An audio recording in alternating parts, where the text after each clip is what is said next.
Hello, this is Groucho Marx. You're listening to the Marx Brothers Council podcast. Now get a hobby, will you?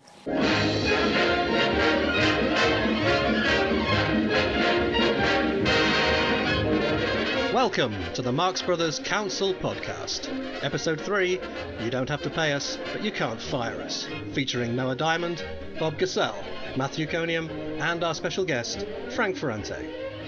Well, here we are, it's episode 3. I've been monitoring the feedback, and this time round, as well as not being too agreeable, we also can't be too disagreeable. And not only that, I'm not allowed to do any more Groucho impressions. I don't know if it was my uncanny rendition of My Bonnie Lies Over the Ocean that caused the trouble, or if it was my poignant recreation of the Elder Groucho on the Dick Cavett show. Anyway, whichever it is, the public have spoken.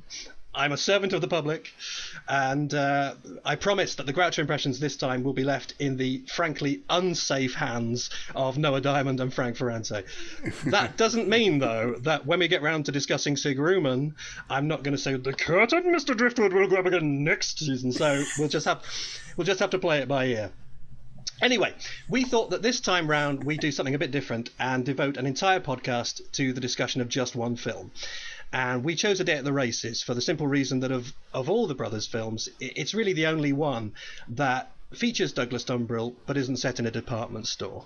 And not only that, it's probably the single Marx Brothers movie that most divides opinion and that has most fluctuated over the years in terms of its critical status. Some people think of it as the beginning of the end, others as a joyous end to the beginning. Many put it at or very near the top of their all-time favourites, just as many plonk it right down to the bottom. But what I think we would all agree on is that both retrospectively and on original release, it is and was one of their most important films and one of their most interesting. So that's kind of why we hit on it. And it was certainly of considerable importance to our special guest today. He really needs no introduction, not least because I've said his name twice already, but let the record state that he's an actor, a writer and a director who the New York Times has called the greatest living interpreter of Groucho Marx's material. As a mere boy and a beardless youth, he was personally chosen by Groucho's son Arthur to appear in the play Groucho: A Life in Review, in which he portrayed the title role from youth all the way up to old age, stopping off at all points in between. And these days he tirelessly tours his one-man show An Evening with Groucho all around America and the world. His name is, of course, Frank Ferrante, and we're tickled to death to welcome him to the Marx Brothers Council podcast. Frank, how's it going? Well, thank you for that, Matthew. Hello, Bob. Hello, Noah. Hello. It's a treat to be included. Thank you. Yes, it is a big deal. This film is huge for me. I am, as we record this, I am about a block and a half from the Santa Anita racetrack, by the way, which I think is very appropriate considering so much of the film was shot at Santa Anita. And I can hear the races being announced from outside my window at times. So are there any markers or plaques indicating that Races was filmed there? You know what? I don't think there is, and there should be. I was just thinking of that as I was looking at the film again this morning.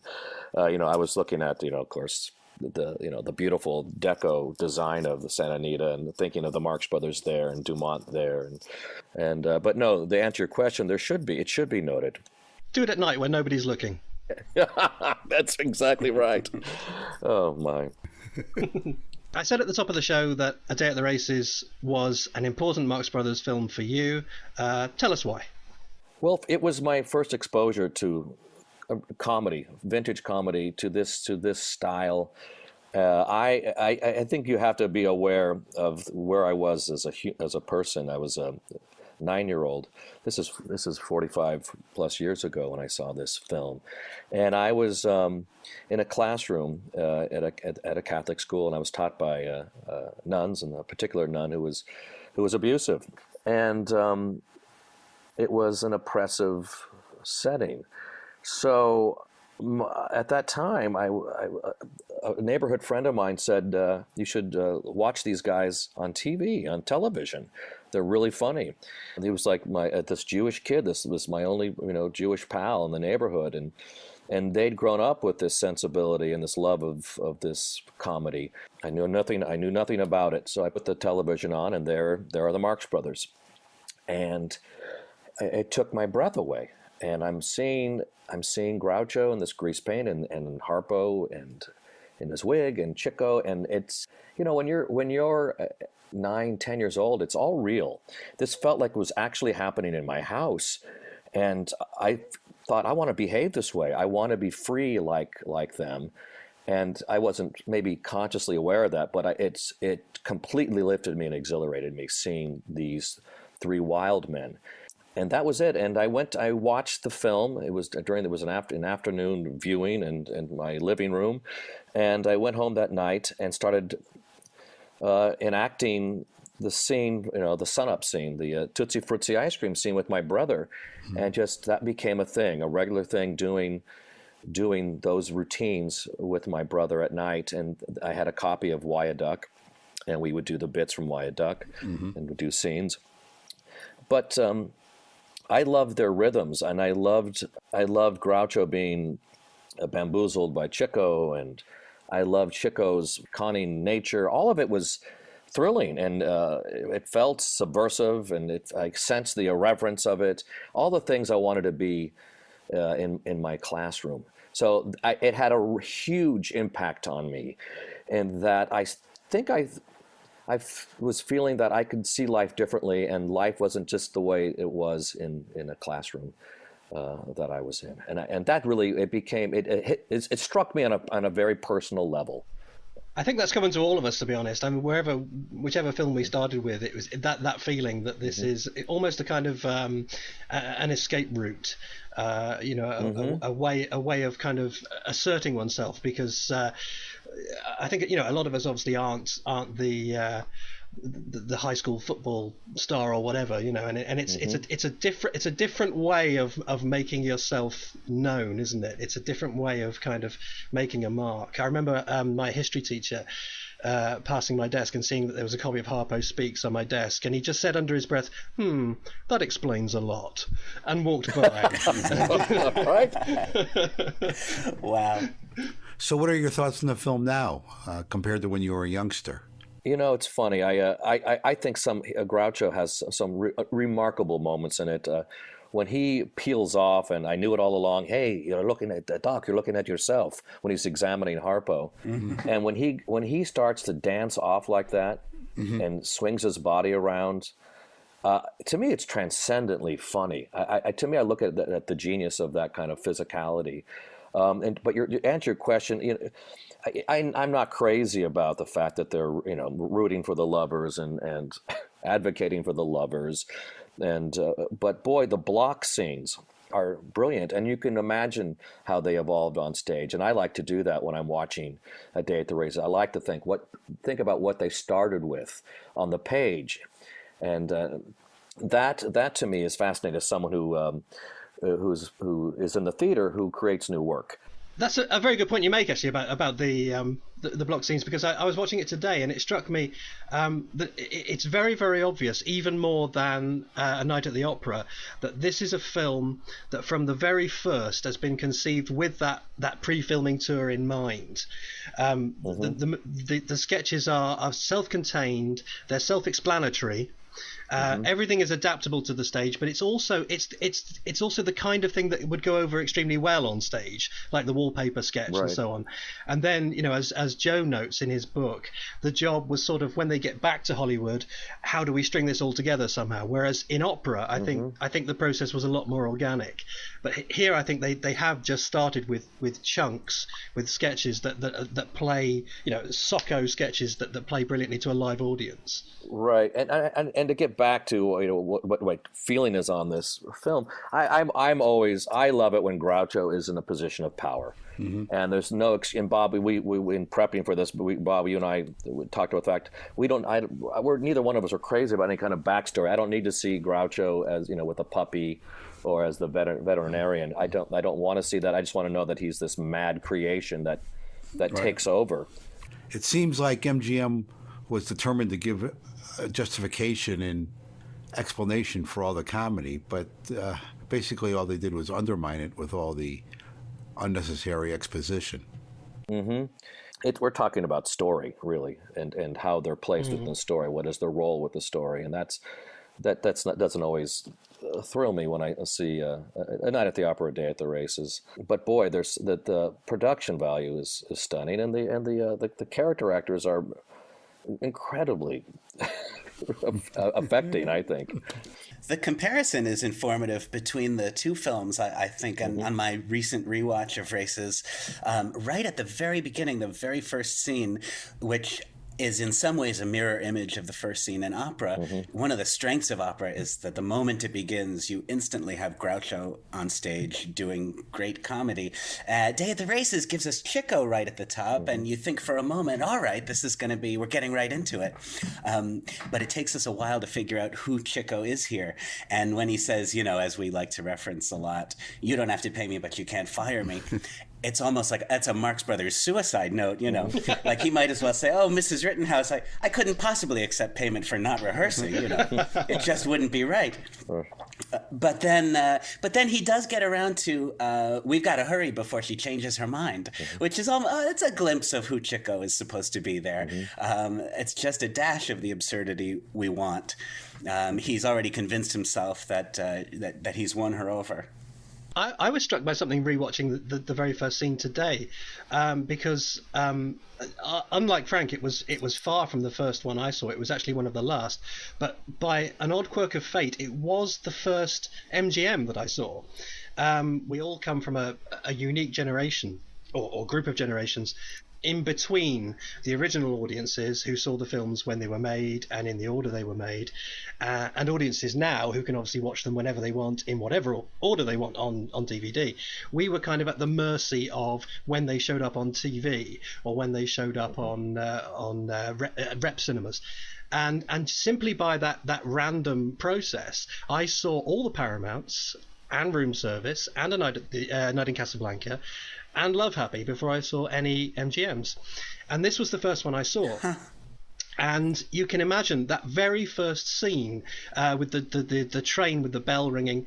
It's all in this beautiful, bright, natural light. The photography is pin sharp. Then you see Chico, and you can make out the fabric of his costume. You can see his skin tones. It's radically different, or it seemed to me that way, because it's an odd thing actually. If you look at those Paramount films, there's almost literally no natural light in any of them. I think in the first two there's literally none.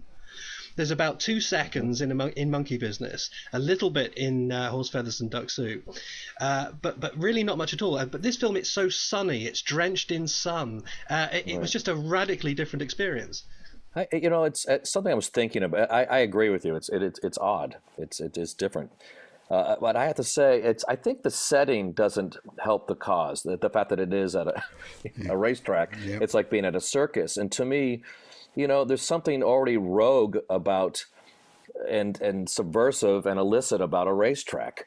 And it's like, to me, it becomes a bit nutty on nutty and rogue on rogue. I feel that way about At the Circus too. It's like the last place I would put the Marx Brothers is in a circus, but you want to put them in an opera, is where you want them, or at a university or at a society party.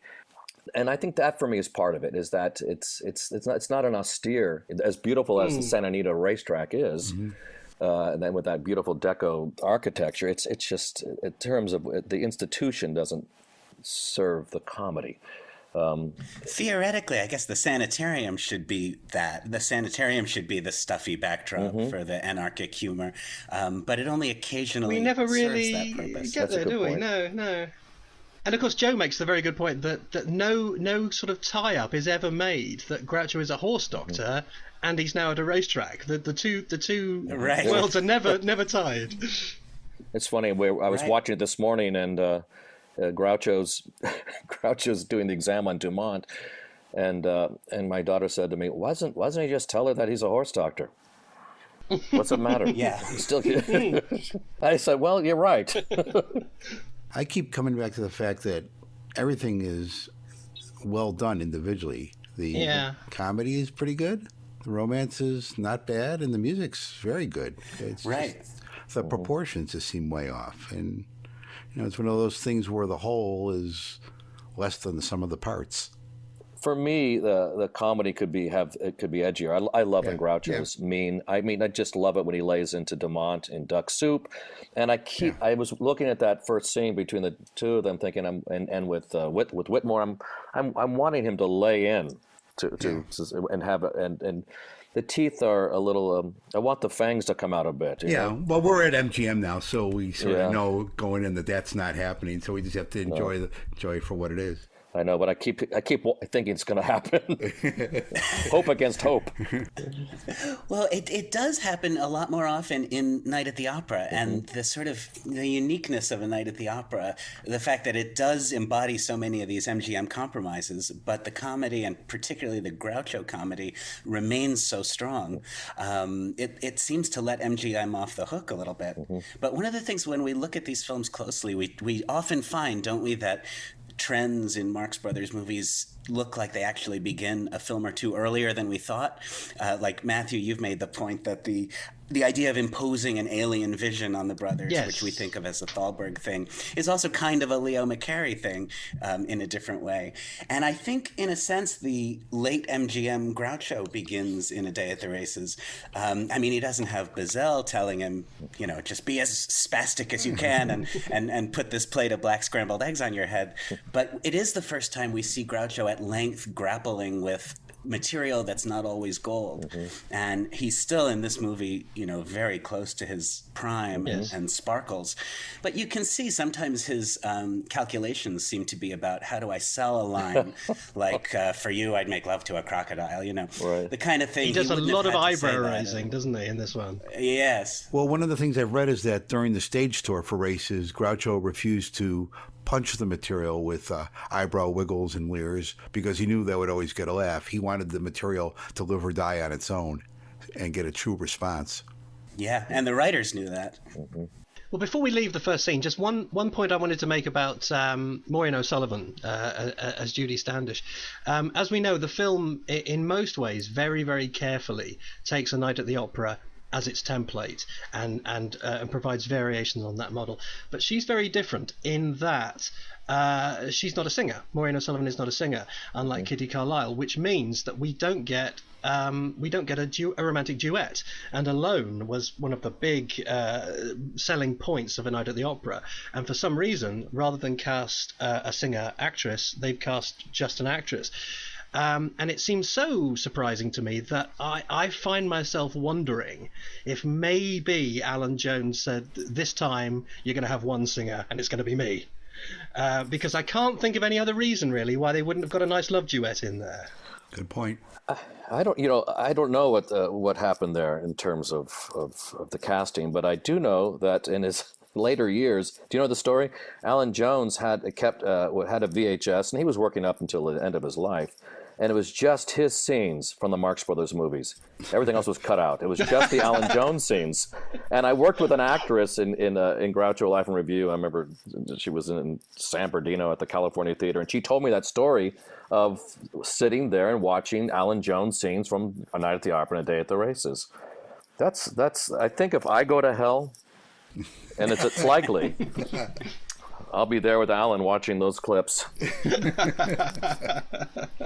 Well, I wonder if some choice was made about diegetic music, because in A Night at the Opera, Jones and Carlisle are both playing singers. That's true. And when they sing, the singers are singing. And in A Day at the Races, there's also a sort of vague nod in the direction of Gil being a singer. I want you to be a great singer, not a racetrack tout. So perhaps that's the idea. Judy is not a singing sanitarium owner. Yes. Yes. The prettiest one I've ever seen. I've ever seen. Okay, well, should we jump to where Dr. Hackenbush arrives, because that's really where the film kicks off, isn't it? Yes. So Dr. Hackenbush arrives, and in one of the most popular and famous and best remembered moments in the film, he doesn't sing a song. So this is Dr. Hackenbush, the famous medico. You're welcome, Dr. Hackenbush. If that's the case, I'll go. Oh, no, you mustn't go. Who said I mustn't go? The only reason that I came is so that I can go. I'm Dr. Hackenbush. My medical standing's very high. Well, anyways, ladies and gentlemen, I am Dr. Hackenbush. He's Dr. Hackenbush. I'm Dr. Hackenbush. As a matter of fact, to be exact, I'm Dr. Hackenbush. I'm sure we all would like to hear some facts about your great career. Although my horn I hate to blow, there's one thing that you ought to know. I'm Dr. Hackenbush, which all my friends will verify. Well, anyways, ladies and gentlemen, I am Dr. Hackenbush. He's Dr. Hackenbush. I'm Dr. Hackenbush. You never would guess, but nevertheless, I'm Dr. Hackenbush. For ailments abdominal, my charge is nominal. Though I'm great for, I've a rate for tonsillectomy. Sick and healthy, poor and wealthy, come direct to me. Oh, God bless you, they yell when I send them home well. But they never, no, they never send a check to me. I've won a claim for curing ills, both in the north and south. You'll find my name is like my pills in everybody's mouth. I've never lost a case. He's never lost a case. I've lost a lot of patients, but I've never lost a case. My diagnosis never fails. I know just what to do. Whenever anybody ails, I'm sympathetic too. My heart within me melts. His heart within him melts. No matter what I treat them for, they die for something else. When your nerves start to rock, put your faith in your doc. When you're sick, he will stick to the end. With the possible exception of your mother, a doctor's a man's best friend. Yes, a doctor's a man's best friend. A doctor's a man's best friend. Whoa, a doctor's a man's best friend. A doctor is A doctor is a man's best friend. Right or wrong, wrong or right, night and day, day and night. On his call you can always depend.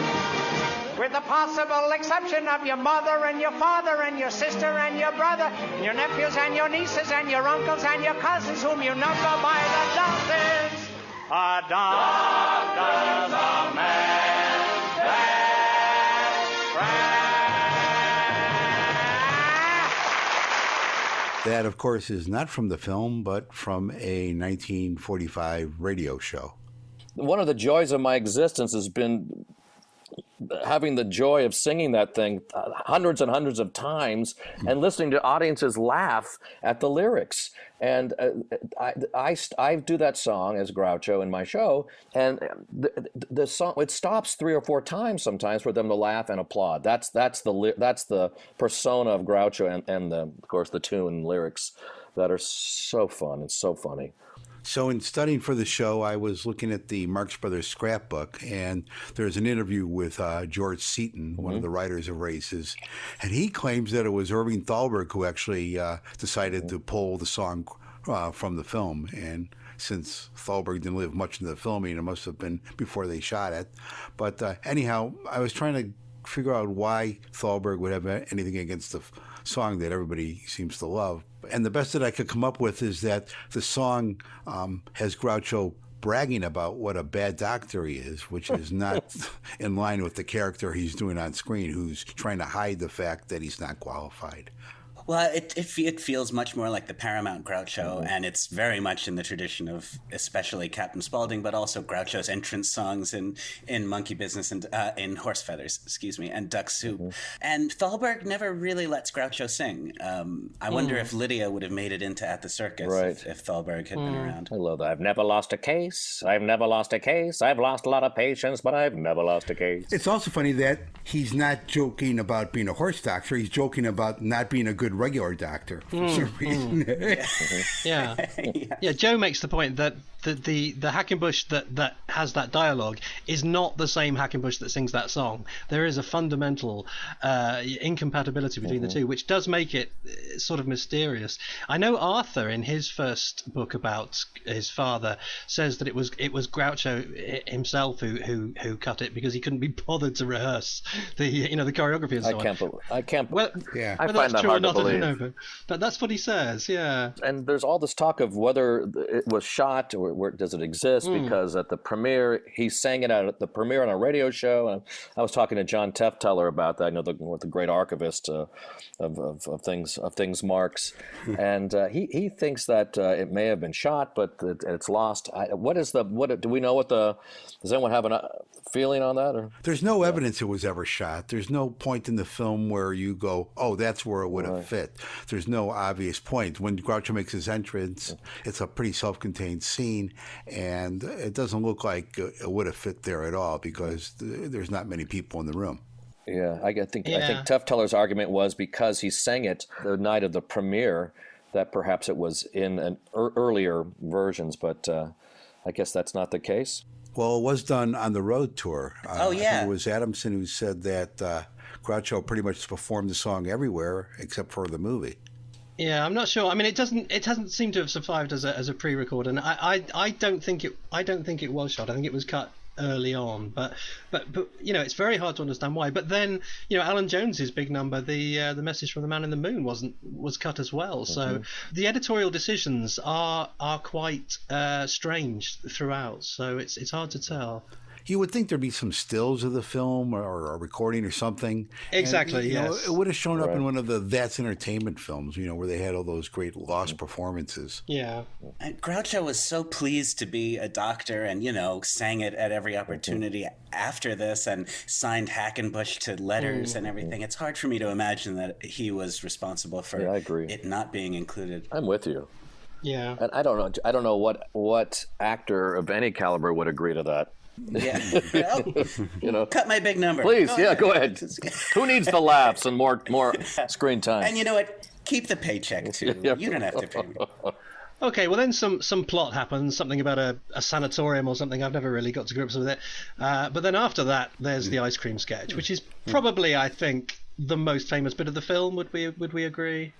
Well, that was the first scene that I remember hitting me. The first comedy scene of theirs.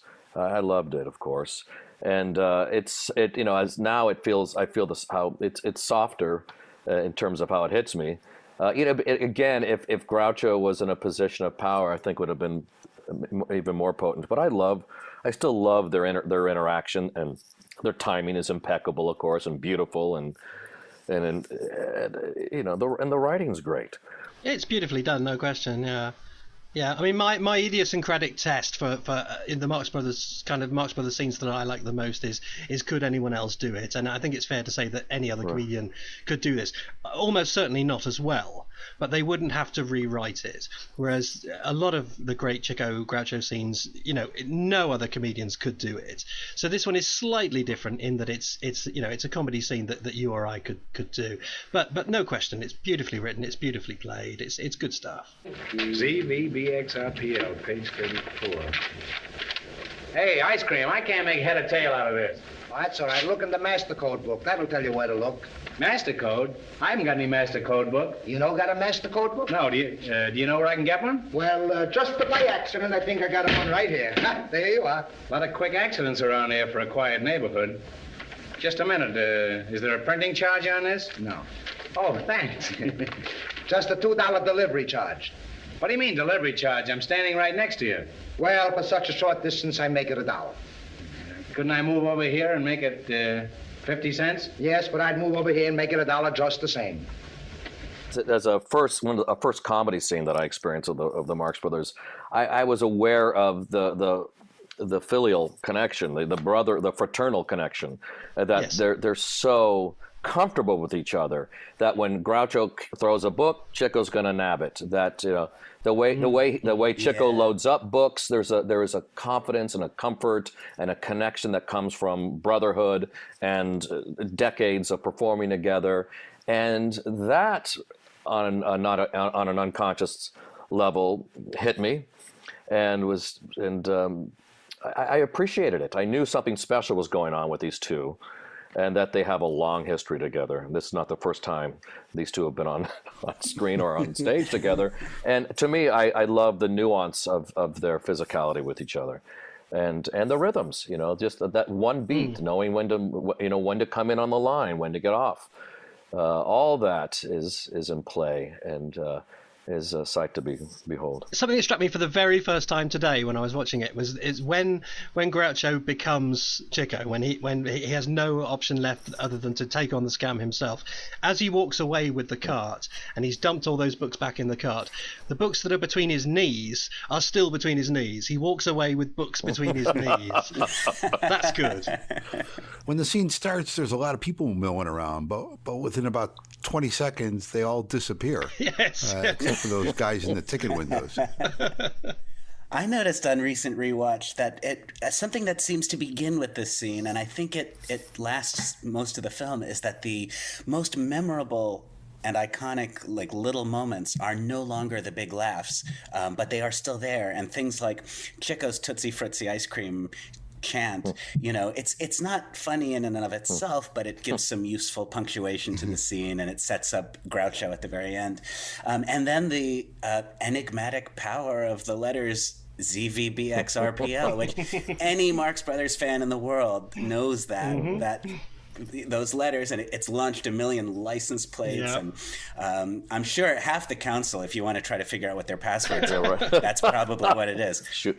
1 second, I'm changing my password. Hold on. Okay, go. Going forward. Yeah. I need to ask this question, though. Did Chico have these books in his cart the whole time, even when Harpo was trying to reach in earlier in the film? Oh, that's true. And the books seem to work the way they should. I mean, you actually can find the jockey's name and which And horse. it does have code book written on the front if you pause it. You zoom in beautiful script. It's written beautifully on the front of the code book. Yeah. Oh, that's an MGM code book. Yeah. At Paramount, the code books were a mess. Thankfully. And then we get Judy ripping Gil's messages in half. Yeah, all sorts of stuff like that happens. And then we have my favourite scene, which is the Florida Medical Board phone call. Yes. And the reason why it's my favourite, although it's very short and it doesn't really build, and there's nothing wonderful about it, but I just love it because Groucho stops cringing and he starts making trouble for himself because it's funny. He has a very simple task to do. He could do it very easily. He could get himself out of a lot of bother, but he decides to annoy Whitmore instead, and he does it beautifully. And I love him operating that dictaphone thing with his feet.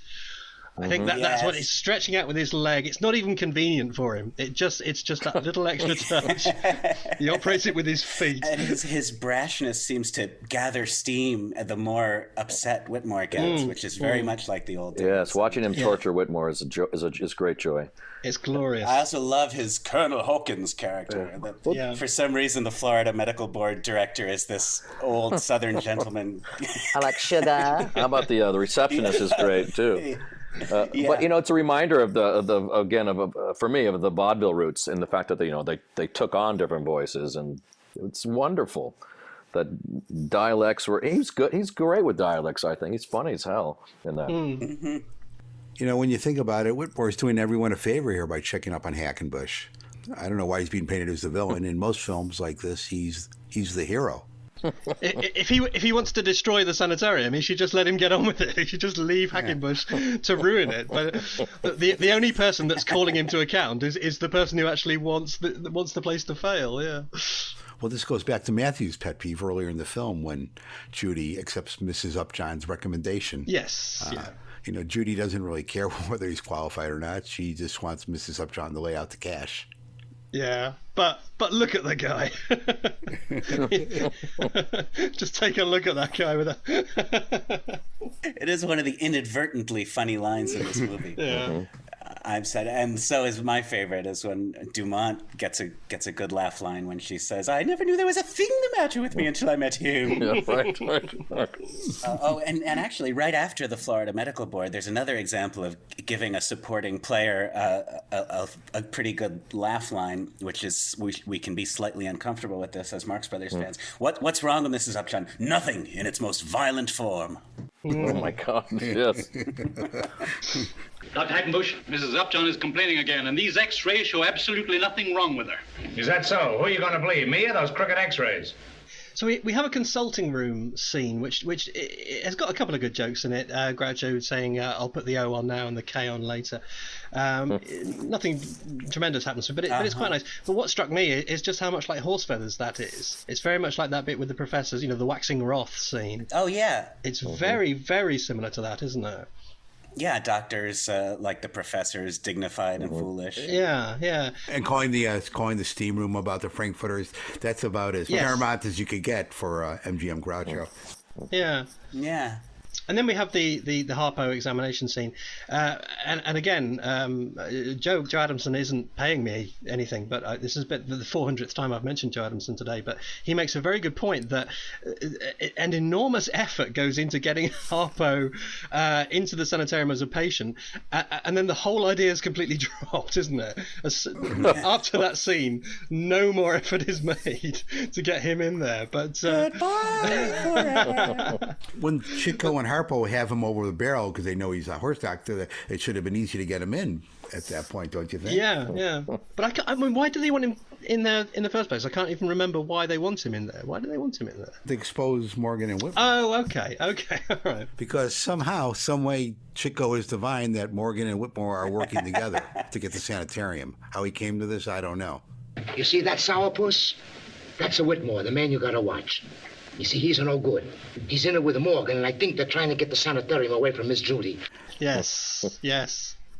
So anyway, then we have the very famous Harpo examination scene with either he's dead or my watch has stopped, and sundry other memorable lines. You bangy. Come on, you bangy. I love that one. Me too. I love the you bangy joke, yeah. Hold that like it a rock now, will you? Look, he's got a blister on his tongue. Is that what it is? Yeah, I think he's a Ubangi. Well, I'll get the hammer and you bangy that right off. Hey, what is up with the sleeveless lab coat? Any insight into that? God. It's Groucho just showing off the guns? You know what? I'm with you on that. I was watching it going, because having worked in the circus with great clowns and with comic act, you don't want to see a comedian's arms or generally or chest. Yeah. And I've been in the situation where I played this kind of like for this Latin lover character. They had a toga for me. I said, no one wants to see my scrawny shoulders. It's not funny. We want our comedians to look armored.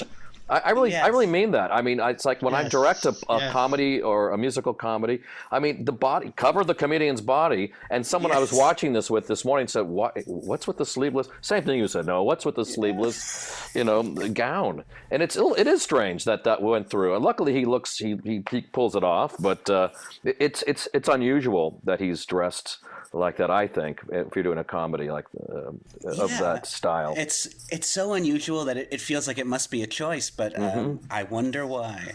Speaking of exposed Mark's flesh. Yes. Good. There's during Harpo's solo, there's a bit of there's on his arm is a bit of there's a bit of a lump there. Look at it carefully, it looks like a contusion of some kind. And I kept thinking, and it's in close up. I'm going, why? I wonder why they didn't put pull the sleeve up. And I realized that kind of because of the way the scene shot, just that much flesh, the lightness of his flesh, draws attention to his hands and to the finger work. This is what I'm thinking.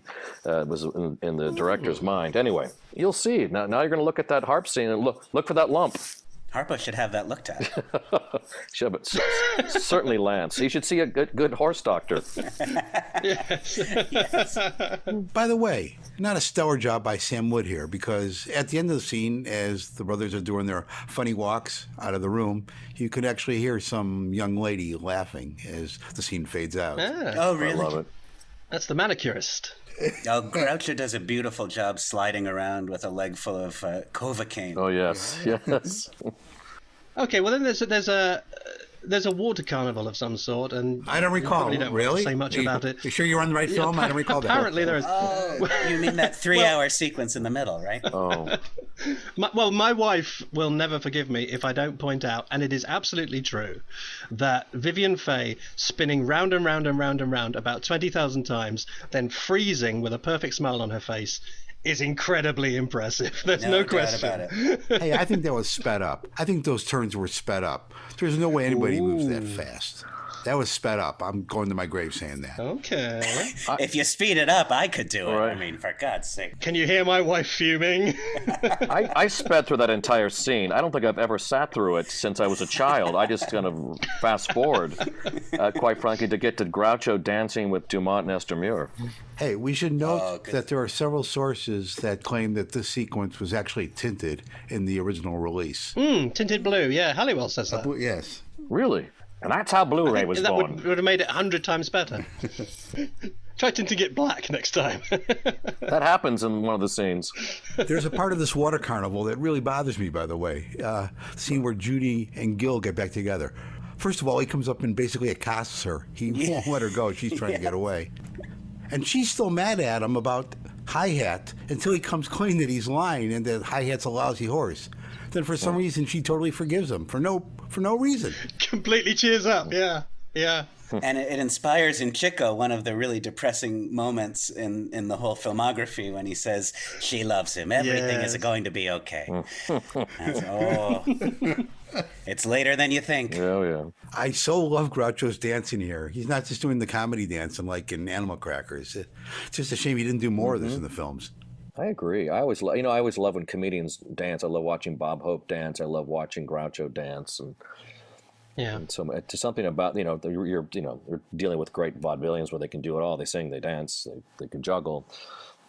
But he kills me in that scene. Change of partner. The whole change of partner scene is it's great, and it's so dirty and wrong and conniving and disrespectful, and maybe that's why I love it in that moment. And he's so idiosyncratic with the dancing. He's so graceful, but he's not graceful the way anybody else who ever lived was graceful. Like it's a sort of sloppy grace. He has like his own gravity unto himself, and doesn't seem to move through space the way the rest of us do. And there's something about like you could watch him dance forever and it's mesmerizing, but it seems pretty certain that if you put him in a chorus line, he wouldn't be on the same foot as everyone else, you know? No, evidence of that is in Mr. Music, where you're very aware of him watching his step. And I get it because I struggle with it when I'm doing numbers. It's like, okay, I'm watching Groucho. How's Groucho? Because you're right, that this dancing is remarkable, and he is in his own world. The way he falls too. He falls beautifully. He pratfalls beautifully in that scene with Esther Muir when he falls off the chair and just comes back. I don't even know why it's in there. Yes. It just shows, but who else? The fact that you could fall off your seat and it doesn't matter maybe is the point. He can get away with it. He doesn't have to. Trying to see her past the gigantic centerpiece on the table, and he falls off the tomato soup. Yeah, and he doesn't have to. The point is, he doesn't have to recover. It's going to go forward. This exchange, whether he falls or not, or I mean, the physicality of all of them. I mean, they're older than me, and if I tried any of that stuff, I'd be laid up for a week now. No, you're right. They're 50-ish. Yeah. All right, well, let's hurry on to Esther Muir then, because she's really good. I think she's very, very good. Wait, can we go back to one thing at the end of the water carnival? Sure. You don't know how lonely I get night after night in my little room at the sanitarium. Room 412. Perhaps I could come in and say good night to you. Yes, we could have a midnight snack. I thought that was pretty forward of Maggie. Particularly for MGM. Yeah, right. For MGM Maggie, Yeah, who are you, Mae West? yeah. Our mutual friend Ed Watts got to know Esther Muir a little bit when she was older, and at that time she was living next door to Michael Jackson's Neverland Ranch, and really? She used to complain. Yeah, apparently so. And she used to complain to Ed Watts that his llamas used to escape and eat her landscaping. Poor lady couldn't get a break. What about? Is there much on her in terms of later interviews in regard to her work with the Marx Brothers? Not a great deal, no. There's one very interesting contemporary interview where she says that they were extremely serious, took the work very seriously, and that Harpo was an expert on world politics.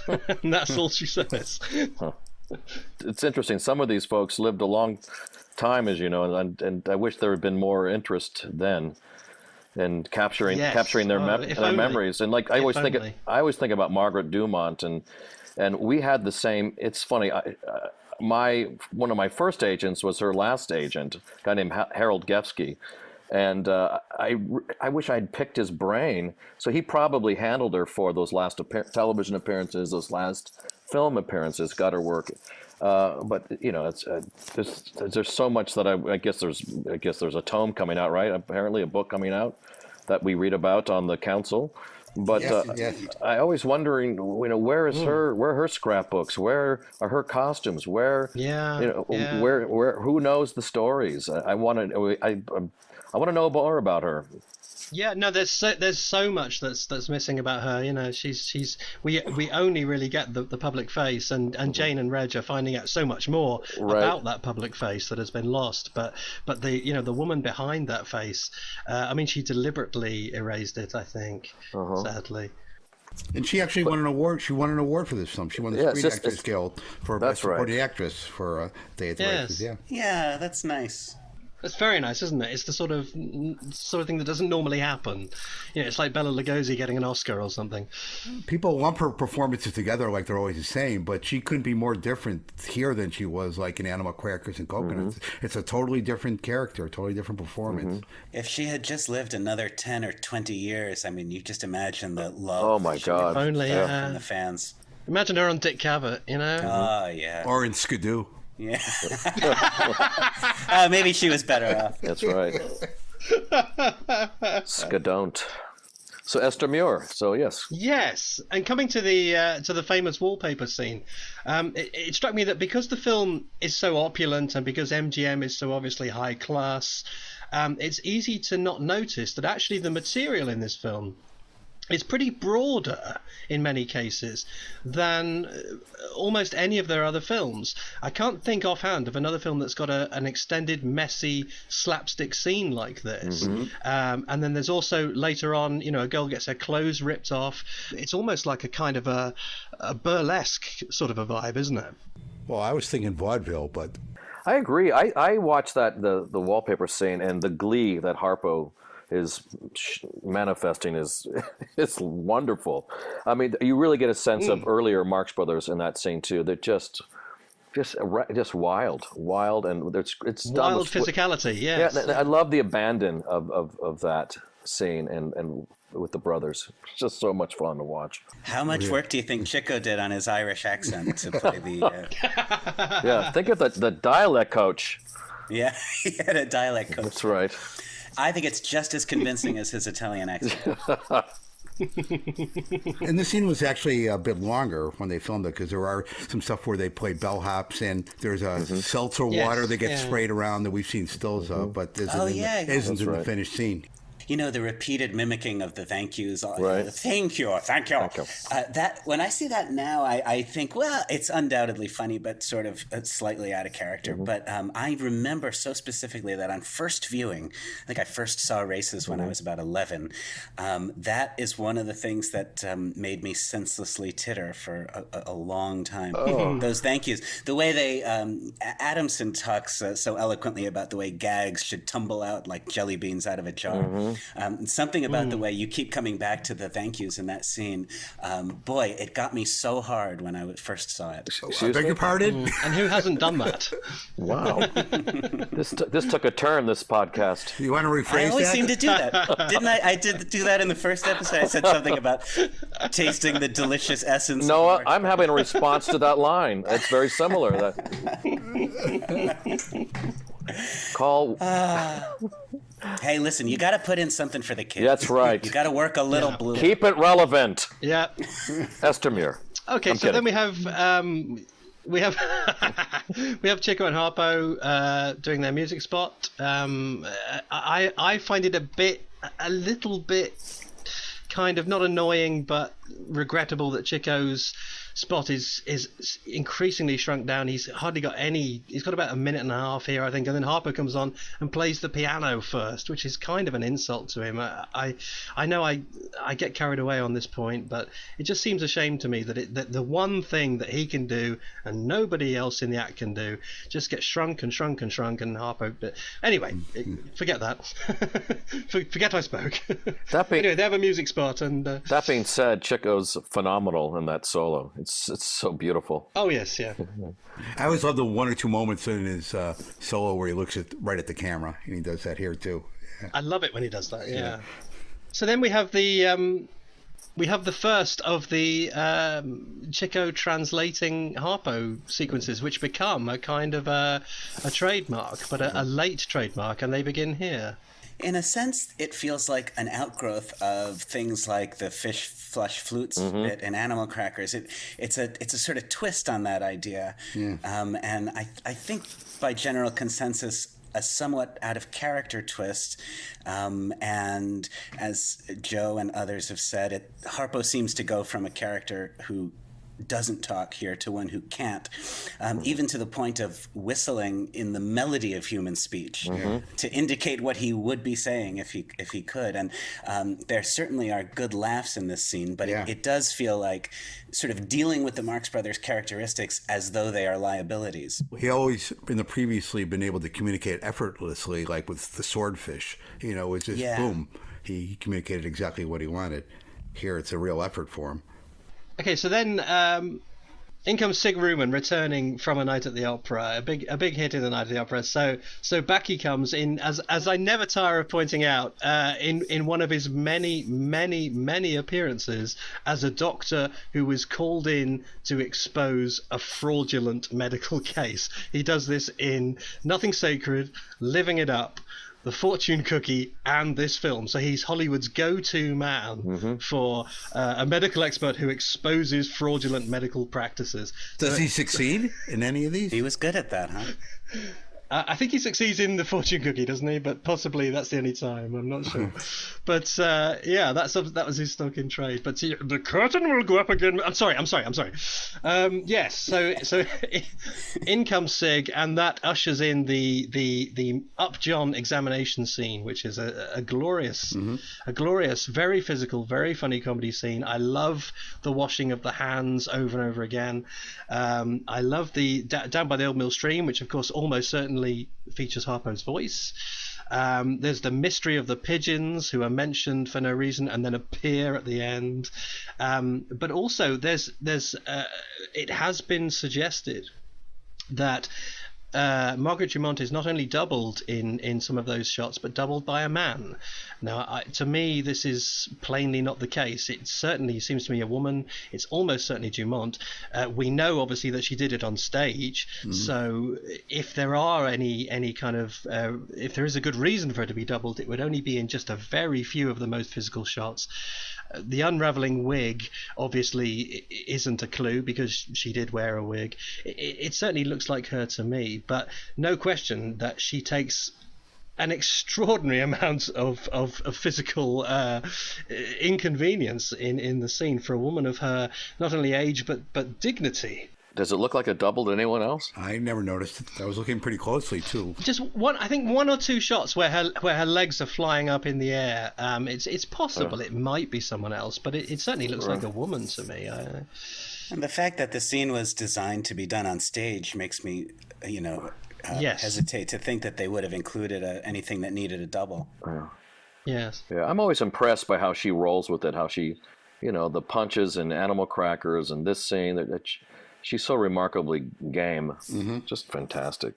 I was wondering, how many times do you think Sam Wood made Sig do the cutaway shot of Dr. Steinberg fuming? It keeps cutting, and he just sort of stands and fumes. But knowing Sam Wood, he must have done several hours of fuming that day. Yeah. And the pulse joke, take her pulse, and they take her purse, a joke that has wandered over from Monkey Business, which causes me to ask, I wonder to what extent the very premise of this movie comes from that little moment in Monkey Business where Groucho becomes a doctor and says, where's the horse? And we do get a sort of mini Day at the Races in that scene in Monkey Business. Yes, yeah. How about the Harpo and Chico lab coats that say Joe's Service Station on the wonderful. back? Yes. That feels like slightly ahead of its time. That's like a Zucker Brothers touch or something like that. Right. Yeah. Yeah. Because, if they wanted white coats, they could have got them from that sanitarium, couldn't they? There's plenty of white coats there, but no, Chico said, yes, it's okay, we've got these white coats. Don't worry, we've got it covered. Proud of their inappropriateness and fraudulence. And though the Marxists ride triumphantly out of there on the horse through the sprinklers, they basically failed in their attempts to resolve the situation. So even though it's a great moment, they have not really done anything to help themselves. That's part of what's great about it, right? That it seems like old times. Right, totally. So then they strike a blow for racial tolerance with an elaborate song and dance number. I don't know if we want to go in detail into that, but that happens next. It's well done. It's well done. I can't. It's very well done. It's good stuff. There's a lot of valid points you can make in its defense. I mean, the music is great. There's tons of amazing talent on display, and the dancing's great. Yeah, and it was a vaguely progressive thing to include in the movie at the time. Right. But I think, it is correct that the scene is now a little embarrassing, and it's okay to be a little embarrassed by it. And I don't think it's inappropriate to ask, we can admire MGM for showcasing all of this black talent, but, it's too bad that it couldn't also have treated them with more dignity on screen. Bill Marks speaks to it too, Harpo's son Bill, who said that the brothers were proud that they were able to bring in people of color and get them, provide employment and support their fellow performers. Absolutely, yeah. I mean, I can accept any point of view on it. The only point that I would insist on making is that these were, for the time, an unusually switched on guys. I think they were pretty astute on this stuff. And as I say in my book, not only did they not intend to cause offence, if they even thought they had, they would have been horrified. And I think that's the last word, really. I can accept any opinion on it, but they would have been horrified. Who, putting together this film, thought this was the point for another long musical break? That's a good point. Yeah. Yeah, it is just to showcase that talent, I think, yeah. We get a little hung up on the racial dimension of this sequence, and I think it eclipses the gender stuff in this sequence. It begins with Maureen O'Sullivan sort of quietly weeping, and Alan Jones telling her, look at those kids outside. They're having a good time. You're just a kid. Why don't you have a good time too? And it's like, just a kid. She owns a sanitarium. Yeah. You unemployed singer and racetrack tout. Yes. And then they have a horse race which Harpo wins, and that's the end of the film. So thanks for joining me, and I don't know. I mean, I spoke quite a bit about the horse race last time, so I'll kind of duck out. Is there more to say about that? I mean, it's a typical MGM. My point, forgetting the horse element, which I've already spoken about. My point is just that it doesn't really want to be funny. It wants to be thrilling, which seems odd to me. But there we are. I will say that I think it's Sam Wood's greatest moment. I think that scene is just beautifully directed. There's a lot of wonderful angles of the Marxes, running through the crowd. Well, it is. That's funny. It struck me how beautifully edited it is, and it's beautifully shot. You're right, Bob. It works. Not a ton of big laughs, but I love when they pull the rail open and the horses go running out of the track. Yeah. But I had to say kudos to the stunt people in that film, because I can't tell when it's the Marx brother or a stunt person sometimes. Yeah, much better than the later ones. Where it was so obvious. Yes. Speaking of stunt people, I should raise a glass to the guy who is standing in for Groucho, walking along the perimeter fence when all the cars are backed up. The railing. And through the traffic. Yeah, and he slips and lands right on the family jewels. But the terrible thing is we get to see this happen twice from two angles. Glenn Mitchell in his DVD commentary says that it's a mistake that Thalberg would have spotted and dealt with, because we're seeing the same shot from different cameras. But actually, if you look, the first time he jumps onto another car, the second time he just kind of slides off the bonnet. So he really has done it twice. And this being Sam Wood, he's probably done it about 40 times that that day. A line I wrote in my book that was cut, presumably on the grounds of taste, was the observation, I bet he had to soak them in water that night. And I'll bet he did.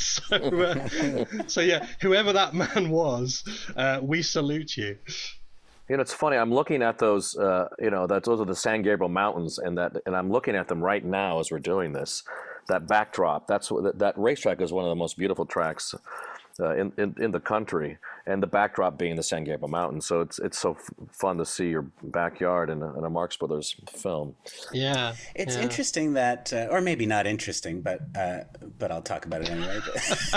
That hi-hat kind of it. I mean, it's not that interesting, but hi-hat sort of seems not to have won the race, but then it turns out the horses switched with the jockeys, and Harpo, by rubbing the mud off of the number, reveals that the horse that won the race turns out to have been hi-hat after all. So it's this carefully and somewhat laboriously engineered victory, but we don't really get the victory. Like, there's not a thrilling "we won" moment. There's a thrilling it turns out we actually won even though we thought we didn't moment. And then you start thinking, well, the horse won, but the jockey didn't win. So technically, did hi-hat win? Yeah. I'm putting $2 on Rosie. And then immediately they all rush onto the track and start singing. And burst into song. Yeah. I don't know how else you would end it. And the whole film, if nothing else, like the whole film, that ending is joyous. I mean, it is wonderfully happy. It's however cynically one wants to kind of view their career at MGM, it is joyous in a way that the ending of their later MGM films aren't. I think it leaves anyone smiling. I think there's one big question left unanswered though. Is Judy's going to have to find somebody else to run the place, because now that it's exposed that Hackenbush is a fraud. Yes. Good point. Those poor patients. Yeah. Who is going to take care of them? Oh, the malpractice suits are going to become flying. Can you imagine the headlines? And then we fade out the credits. Let me go one thing in the credits. Flo. First of all, her name is in quotation marks. It's in quotes, yes. And second of all, now watching it again, I realize she's never called that in the film. Isn't she just called Miss Marlowe a couple of times? I don't recall her. Is she ever called Flo? Is she ever called Flo in the film? No, maybe not. I don't think so. In IMDb, it says Cokie Flo for reasons that I don't understand. After this film, in terms of just the the elegance of Dumont, in terms of how she's dressed, and the Marx Brothers, there's something. It gets just seamier from this point on in terms of how she. It's just a little. It all feels a bit below standard. Mm-hmm. I feel. It does feel, as Matthew said at the beginning, Day at the Races, maybe it's the end of the beginning, maybe it's the beginning of the end, but I think it is clearly the last time we really feel like the Marx Brothers are a phenomenon, that they're in their, something close to their prime, maybe not as well served by their writers as they had been, but the boys themselves seem still entirely capable of their full measure of greatness here. Mm-hmm. Yeah. Despite my nitpicks along the way here, I think this is a pretty fun film. My only thought is that when you read about the earlier treatments and the earlier versions of the film that could have been made, you sort of wish they had gone more in that direction. Yeah. But it doesn't really boil down to not having a strong hand or someone who cares about you. And I think that's all of show business. There's no one who cares, really. Thalberg, he cares. He's invested, and if no one cares, it's over. Mm-hmm. And I feel that when we all, anyone who's in that world knows that you need an advocate. And where's the advocate after this film? And I don't think it never happens, does it? Yeah, I mean Mervyn LeRoy did try, but he then ducked out almost instantly, and that was that. Yeah, it is a sort of a sad story begins at that point. Night in Casablanca has a little bit of spirit behind it. I mean, a little sense of, hey, wait a minute, let's make a Marx Brothers movie, see if we can, But let's make a Marx Brothers film that's about the Marx Brothers. Yeah, that might be the only one I'm crazy that I actually find fun and amusing and after A Day at the Races. Yep, is a Night Casablanca. for the reasons that you're suggesting, that there's that spirit, Noah. That seemed to be the only one that of the remaining films that they wanted to make. The other ones they had to make for various reasons. That would seem to be the one that they wanted to make. And they were producers of it too, weren't they? So, yeah. Incentive there. It seems like after races, I remember Arthur Marks telling me like his father was planning his demise from the time he was, around that age, 50. I think he was just very depressed and literally thinking he wasn't going to make it much longer. I understand how sincere Groucho was in that feeling. I don't doubt it, but I'm not really sure I buy it. It's not like Thalberg was the only one who could make a good Marx Brothers film. There were plenty of people around who had made the great films beforehand, and they never seemed to turn in that direction. And when Thalberg died, they lost him as a leader and as an advocate, but they did inherit this whole set of rules from him that they thought seemingly were the secret to doing it right. And it's kind of like Thalberg's directives outlived his enthusiasm. They were sort of left with all maybe the stuff that actually didn't feed the greatness of opera and races. Right. Well, it's funny when I saw Groucho in person toward the end of his life. He was 86 years old, and someone asked Groucho what his favorite Marx Brothers movie is, and he said Duck Soup, and then he paused and said A Night at the Opera. And so I wonder if the conflict is there. You have this Duck Soup, which is this wild Paramount film that we all love. And yet, A Night at the Opera and that Thalberg experience meant so much, that kind of validation that they got after so many years and after leaving Paramount. Having someone care about you and love you and want to take you to that next level, I think that's what Groucho loved as much as perhaps the film itself. It's what's wrapped around that experience of working at MGM, the high-end studio, all of it. The important thing about Thalberg is that he had nothing to gain himself.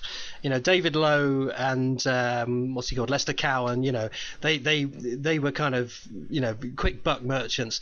But Irving Thalberg didn't need them. He did not need them. He simply wanted them. And I think that made a huge difference. Yeah, but as we've mentioned before, the number one thing Thalberg did, which resulted in a great Marx Brothers film, was get the very best writers the Marxes ever had. All those rules could be thrown out the window. If you have George S. Kaufman writing a film, you're going to have a great comedy.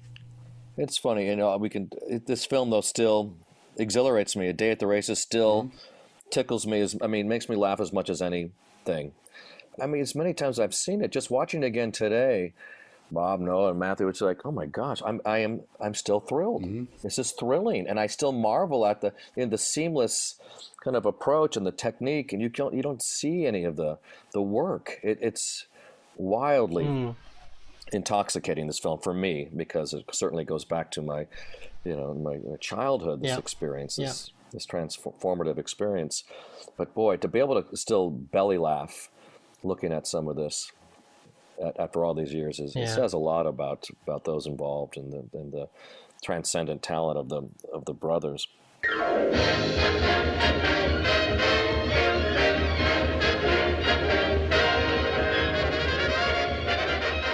Frank, we can't let you go just yet before we ask you a few of the questions that have been submitted by the members of our Facebook group. Okay. And I'd like to start with one from Craig Peters, who says that you've played in many theatres where the brothers themselves performed.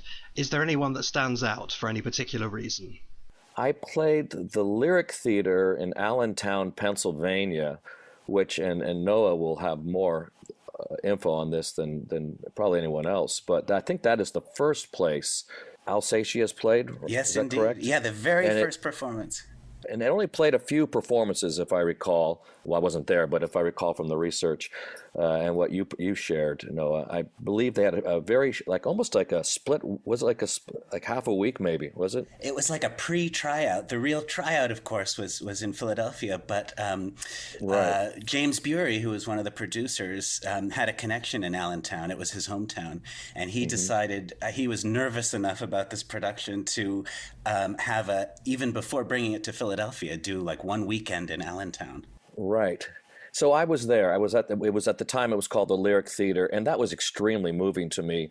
Having played the Walnut Streeters many times in various shows, Marx and non-Marx related in my career, and I would have to say though my favorite spot where the Marx Brothers played is the Walnut Street Theater, where, as we know, they had the major success that catapulted them to New York. And when I played Groucho Life in Review in 1993 at the Walnut, that was 70 years after their run of Alsatias, and this man, about 87-year-old man, comes up to me after the show, and he said, "I saw the Marx Brothers here 70 years ago." Wow! And Harpo dropped silverware on that exact same spot where that young man dropped 200 pieces of silverware. Those are the great moments. So that happens on a very rare occasion. Beautiful. Yeah. So I would say that, to answer your question, I would say the Walnut Street Theater. Mm. Okay, I got one here from Christopher Johnson, I believe. He attended one of your shows in Palm Desert, California, and some of the Marx family was there. And he wants to know if there's any added pressure when you are performing in front of real live Marxes. A little bit. It's changed. I've done it so long now. But initially, to perform, when I was 22, doing this in 1985, 86, it was nerve-wracking to do it, to perform Groucho before Arthur Marx, certainly, and also exciting. But they've always been very, very supportive. Bill Marx has been a great advocate, as has Groucho's kids, Arthur and Miriam. But there is, you want to be accurate, you want to be honoring of the spirit of their family. It's an unusual thing to have played. I played before Maxine and Gummo's son Bob. There's so many, but it does give. I think more at this point, more than anything, it's exciting for me, and it gives me that extra oomph, and it even keeps me even more focused than I generally am for a performance. But it's a joy to see people, the audience, respond to the material and to the characters, and then realize that the family member is able to take, to feel that response, that the love, there's so much love for the Marx Brothers still, and the humor that they still conjure for us in every form, whether it's through my show or through revivals like Noah's doing, or even through the books and like you're up to, Matthew. It's great to see the kind of feedback that you get from family. Yeah. But to me, it's Arthur. Today is as we tape this, today is Miriam, would have been Miriam's 91st birthday, and it's also the anniversary, isn't it, of the of Alsatias on Broadway. So here we are and I was looking at speaking of family members, but I was looking at Day at the Races Day, and that during the Who Dat Man number. The calendar of dates that go by include today's date. There's a few days in May. I don't know if you saw that, but Good catch. But to answer the question, it is nerve-wracking. I remember being in London playing old Groucho and on the West End, and being in rehearsal and singing and doing the last monologue where Groucho says farewell to his brothers. It's 86-year-old Groucho saying "Good night, Chico," and "Good night, Harpo," etc. And then I sing, "I'll stay a week or two, I'll stay the summer through," and I do that bit. It must be going. And I'd done it many times prior. I did it in Kansas City as a tryout in a dinner theater. We did it in New York. And I'd done it hundreds of times prior. And Arthur, who was also the director, Arthur Marx was the director of that piece as well. I looked at him at the end of that, and he was teary-eyed. And was not a sentimental man at all. And he said, "Frank, did you know my father?" I said, "No, I didn't know your father. I didn't know your father." And that was, that was one of those great moments where I realized that there was a spiritual connection happening here with between me and Arthur and Groucho, and me and Arthur and Groucho. It's a thick thing, that it's a very multi-layered experience I had, being able to develop this kind of work with the approval and presence of family. Yeah, it's one thing to be able to channel the performing Groucho, but to actually capture the man where it affects his son like that is quite a thing. Yeah, and he was a cynical guy, Arthur, and he didn't suffer fools gladly, and Yeah, it was one of those great moments I won't forget. Here's a question for you, sir, from the man who posts on the Marx Brothers Council and elsewhere under the name Groucho Marx. Sounds familiar to me. He asks, I love this question because it predates even the career and takes us back to childhood, Frank. Do you remember the very first time you put on a mustache? I do. The first time, and I'm embarrassed to say this because I've never answered this question before, is that I remember going into my parents' bathroom, and my mother's had mascara, and I took her mascara, and I just put it below my nose, above my lip, and that was the beginning. It was a very closeted moment. You know, I was doing my Groucho drag in my parents' bath. There was a lot of shame and pride all at once, which is young the story. Man, what are you doing in there, young man? Yes, yes, the prepubescent youth. You know, if they only knew. Anyway, yes. If you had access to a time machine, would you go back and see the Marxes in vaudeville, Broadway, or Hollywood? God, that's a great question. It's a toss-up almost between vaudeville and Broadway. But I think I'd love to have seen them in their prime in Animal Crackers, just killing it, ripping it, you know, to experience the culmination of all those years in vaudeville. To see them being honored and to have people standing for them and cheering, to see them getting the type of recognition and response that they always deserve. I think to experience that exhilaration, to be front row center, to see those brothers live in Animal Crackers, that would be the place for me to go. Yeah, I agree with that. Has there ever been an uncomfortable instance where an individually directed ad-lib was taken the wrong way? Well, I'm always impressed that I've never been hit. You know, I do a lot of by the audience. I've done a lot of interactive comedy in the Cirque world, which I play in, I think, an even brasher character, a more offensive figure, this Latin lover character. But somehow I've figured out how to strike the balance. You know, I've gotten really good over the years, I think. In terms of picking people to play with. I have a very selective memory. I tend to let go of the stuff that's not so great and hang on to the positive stuff. But I'm sure I've offended people. I'm sure people have walked, may not have dug it or have walked out. But offhand, I can't. You know, I've gotten, the bottom line is I want people to experience this type of humor, the Marx Brothers humor and Groucho. And I remember offending someone in the front row and somewhere in Massachusetts, and he just couldn't take the teasing, and I think he was maybe off balance. That was my take on it. But you don't know who you're getting. You're getting all now it's been hundreds of thousands of people I've played to. You're going to get all kinds of folks with various conditions and anyway, mentally but no, I don't have a funny story. I'm sorry, but I'm trying to. That's fine. But I've had a hell of a lot of fun at determining who I can play with. I was just talking. I was in Milwaukee a year ago, and there was a 16-year-old girl who was on her iPhone, and I kind of teased her with it, and she had a bit of a fit. And my daughter was in the audience at the time, and she witnessed kind of what an actor has to deal with when someone does not take to it well. I have had phone calls happen in the middle of shows, and I have spoken to that person on the phone, and said things. I'm here with your wife. Your wife is here with another man, or something like that. And I've turned and Dame Edna Everage. Barry Humphries has done bits like that, and I keep studying the masters. Groucho certainly ongoing, but there you have it. Okay, I have one more here from our friend Rodney. I'm going to paraphrase this one.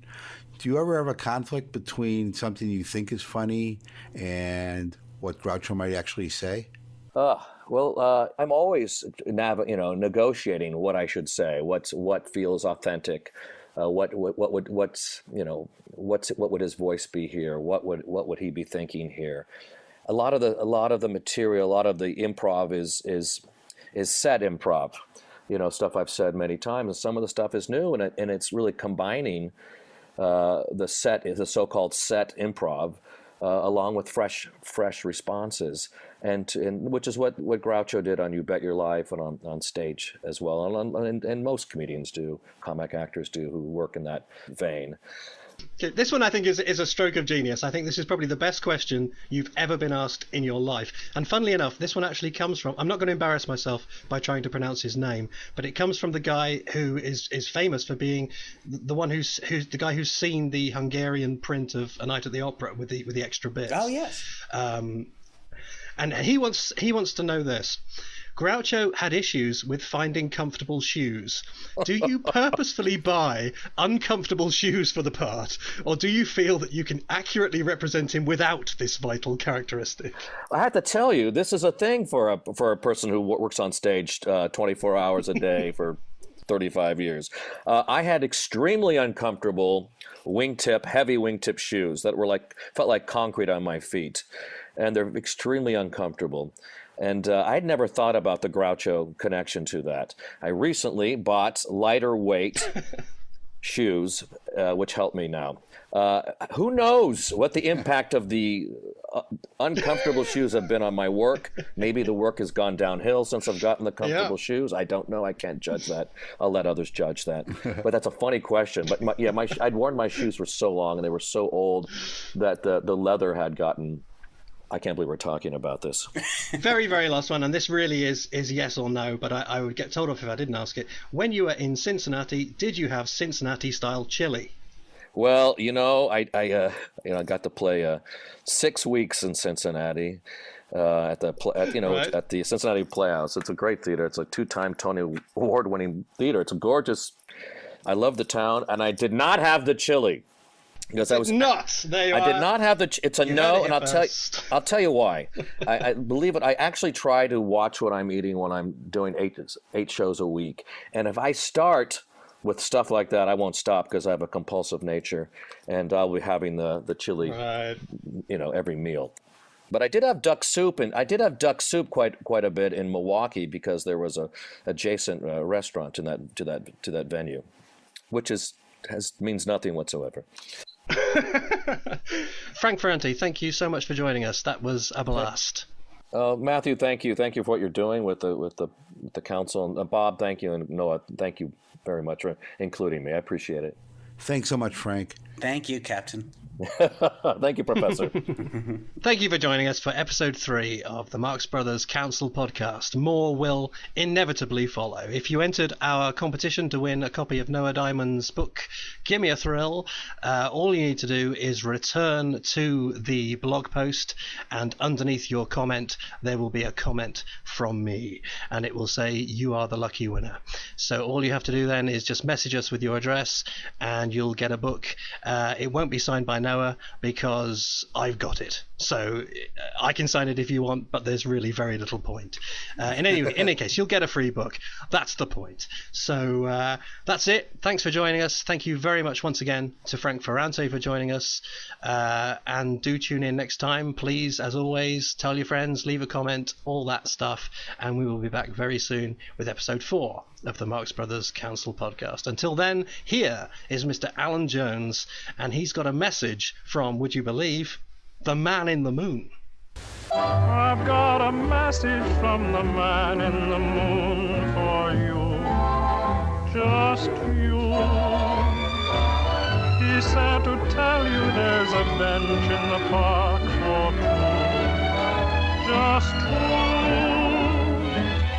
I know you should be sleeping, and I'm keeping you awake, but I'm just delivering a message he told me to take. I've got the message saying love will be round to call, and then if we don't meet him, he may never be round to call again. The evening found me lonely, and I thought you might be lonely too.